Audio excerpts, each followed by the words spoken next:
now undermining Indian integrity and institutions.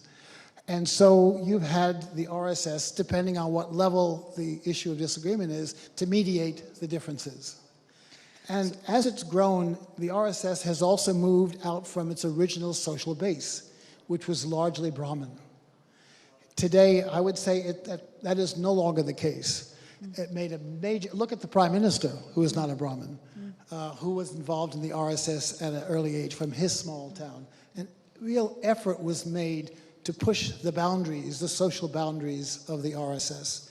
And with some success in doing that. And that they pushed that idea that caste distinctions are not important.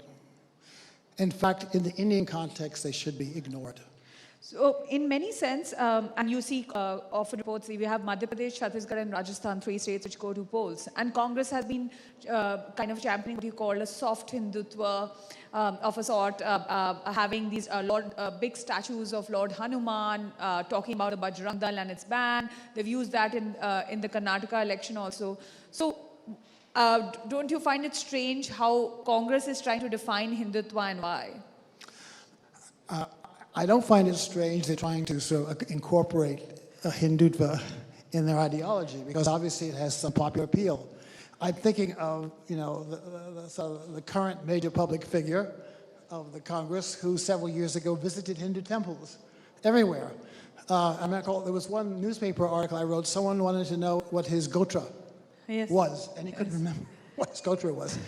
Somebody had to remind him what his gotra was, because as you know, you go to a temple and often the priest will ask you what your gotra is. So no, I wasn't surprised that they incorporate. They have to be careful how they use it though, because you don't want to appear as if you're taking sides. For example, sides against Muslims or sides against Christians. Particularly, an effort is being made by the RSS to sort of reach out to Christians and Muslims. In fact, there is one of the affiliated groups which is specifically directed at Muslims. So you have to be careful how you handle the issue. We're running out of time. I have the last question. What do you think is the reason responsible largely for the ignorance of the RSS and its function? It's about time that people really try to understand the organization and what it stands for.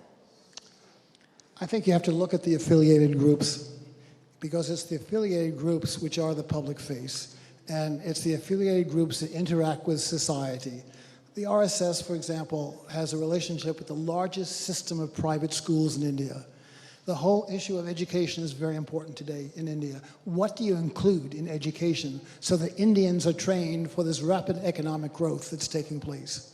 And so they're debating that issue too. But with the added idea is we have to keep in mind our culture, that people are not ashamed of our culture, and people, in fact, are proud of what we've achieved. And it's not just a few days ago landing on the moon.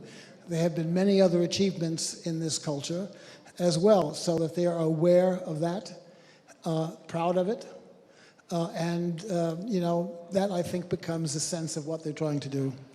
Thank you, Dr. Andersen, for speaking to us. We've really run out of time there, but you've really opened up the scene for debate and the next round that we're going to have, which opens up important figures which have been ignored, like Savarkar, like Golwalkar.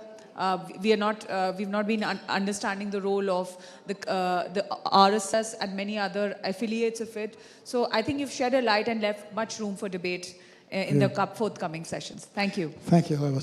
By the way, stay for the following. You have the man who is the expert on Savarkar who is about to speak. No one else is as well informed as he is. Thank you.